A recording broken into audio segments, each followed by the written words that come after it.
projects during school. Kids sure use a lot of glue, but it can be really frustrating if they end up smearing the glue on their projects that they've worked so hard on. So I'm going to give you a quick tip on how to glue something down cleanly. One of the first things I'm going to tell you is every time you're about to go throw away all that extra scrap paper, hang on to it, throw it in a box somewhere, especially if it has one clean side. It doesn't matter if the other side's been printed on, but you want one clean side. So what we're going to do is we're going to start by cutting out our piece. Now, kids use liquid glue, but in this case we're going to use glue stick. Once you have your piece cut out, and in this case what I'm going to be using is a timeline figure. You want to use a glue stick that's permanent. Now in a lot of projects, especially with young kids, they can use washable glue sticks, that's fine, but when you want something that's going to last a long time, especially in a keepsake like a timeline notebook or something, you're going to want to use permanent. Or if you're using lap books, if you're creating projects for lap books, try to look for the permanent glue sticks so that you know it's going to really last.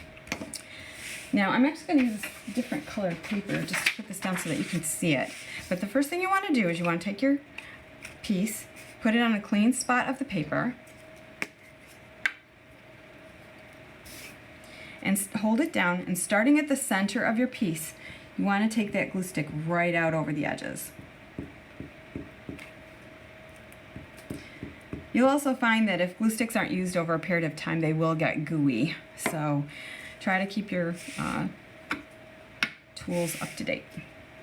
All right, take your piece, set it down where you want to put it. In this case, I'm just going to put it on this piece of paper here.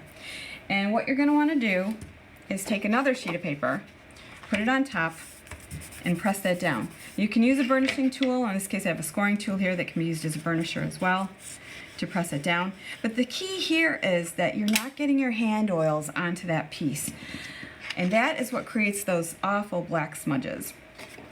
And as you can see here, all the edges are down nice and clean. There's no spilling over the edges, so they've got a nice clean piece. And getting those edges down is important, because if you ran your hand across a piece and it's only got a little bit of glue in the center, you're going to start pulling up edges on it, and it will pop off over time or rip.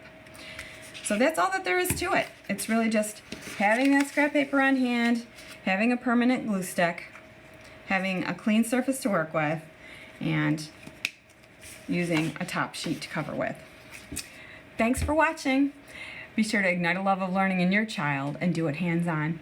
For more helpful tips and ideas to encourage you in your homeschool journey, like this video and subscribe to our channel.